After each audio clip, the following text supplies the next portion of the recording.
Hello, welcome back to World Talks here on TVP World. I'm your host, Marie Cato. A high-profile trial opened in Warsaw on Monday where Polish MEP Grzegorz Braun appeared before a district court to face multiple charges linked to an incident in which he doused Hanukkah candles with a fire extinguisher inside the Polish parliament in December 2023. Braun has pleaded not guilty and believes the case as politically motivated. We're now joined by Jowanka Jakubek-Lalik, Associate Professor of Law at the University of Warsaw, to tell us more about the legal implications that Braun faces. Hello, and thank you for joining us. Thank you.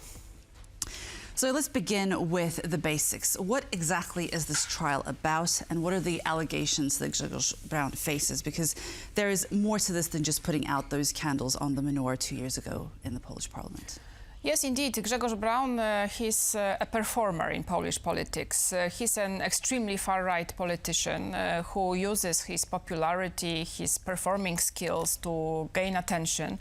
And in recent years, indeed, politics become not only the struggle for power, but also struggle for getting attention in mass media, in social media, and he's very skilled in that regard.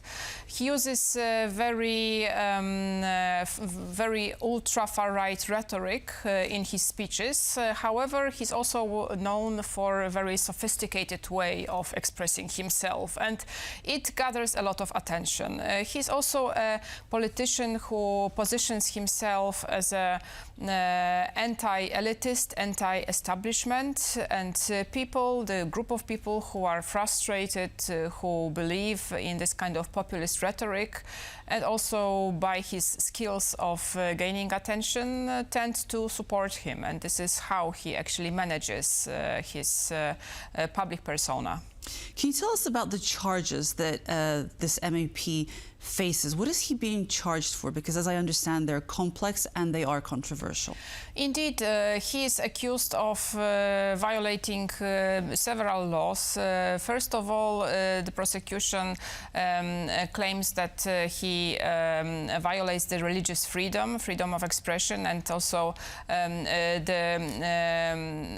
the context in which he hurts the religious feelings of one group of religious people, because the incident that happened in Polish parliament was to celebrate Hanukkah, a Jewish festivity, whereas Grzegorz Braun, he was not even invited to go there. He just appeared at this event and he used a fire extinguisher to extinguish this Hanukkah, meaning that he performed this as a protest against foreign, as he framed it, influence on Polish parliament, but it was perceived as a very controversial gesture. But this is just one event in a series of events that he uses to gather popularity and gather attention. So he's also, unfortunately, known for attacking Polish doctors, because he also claims that he's protesting against the misusing of their way of performing their tasks. Which tasks are those? Yes, there was one former Minister of Health, Mr. Szumowski, who was attacked by Mr. Braun. Another doctor was Ms. Jagielska, who is a gynecologist, and she was performing legal abortion. However, he claimed that he was protesting against her performance of her tasks, and he attacked her in a public hospital. So actually, in these cases, I also wanted to stress that he's abusing his immunity as a member of parliament, a member of European Parliament, because members of parliament, they are protected in terms of performing their tasks, and they should not face criminal charges unless the parliament decides to do that. However, when they are caught in flagrante delicto, which means when they are performing this kind of activities, they should be held by police, and they should also be put on trial. So this is like abusing his position and his immunity that he has as a member of parliament.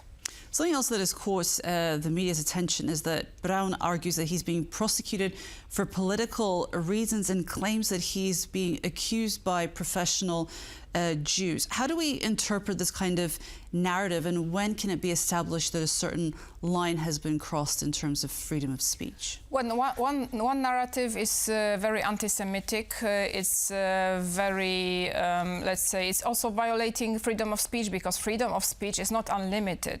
We are not free to say whatever we want, because we are limited in terms of offending other people, and also we need to think and consider other people's emotions and feelings and values. So especially being a public figure, he should be aware of that. But as I just explained, he uses that to gain popularity, to catch people's attention, to be this kind of controversial figure in Polish politics that people are interested to watch, a little bit like a TV show, a little bit like something that is happening which is very interesting, and it's actually catching their attention. So this is how he's building his popularity. Now, I wanted to ask, in terms of Braun's status as an MP, is it affected by the ongoing proceedings? Does his status change? What is the scope of the parliamentary immunity that he has had until now?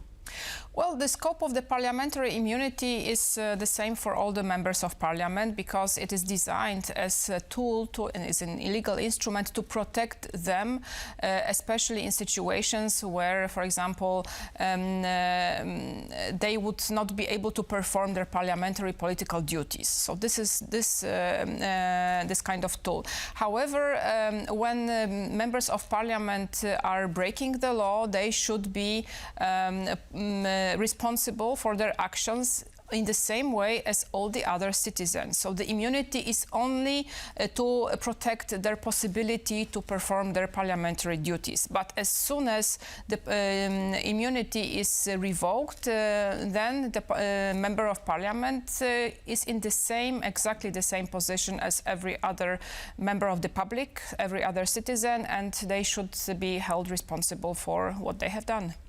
Now, another interesting thread that has appeared is that during a recent football match between Legia and Sparta Prague, Braun was accompanied by an individual called Janusz Waluś, who has been convicted for the assassination of the South African politician Chris Hani.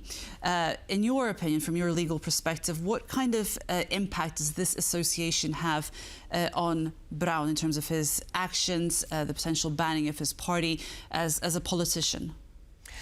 Well, again, he's using that to gain popularity, to catch other people's attention, and this is why he decides to use also the popularity, which of course has a very dark side, but this is another person who is quite well known for what he has done in South Africa.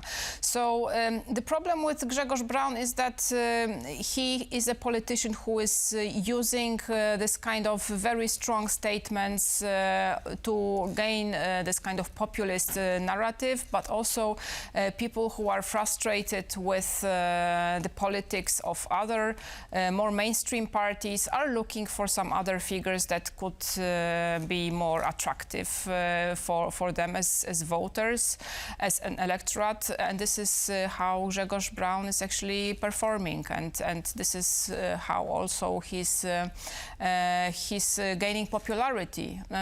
If banning his party would actually solve the problem, I'm not sure about that, because on one hand, of course, the freedom of speech, as I explained, is limited. Also, what parties can do, what parties can advocate is also limited, also by Polish criminal code. So, for example, advocating fascism, advocating communism is banned in Poland. All the extreme kind of statements also are banned by Polish criminal code. So indeed, he should be held responsible for doing that. But if a party is going to be banned, I'm not sure about that. That's another issue. And also, he himself, as being the central figure to a party, means that he will be still gaining popularity by some people might even explain it as because he's attacking the elites are striking back at him. So this might be actually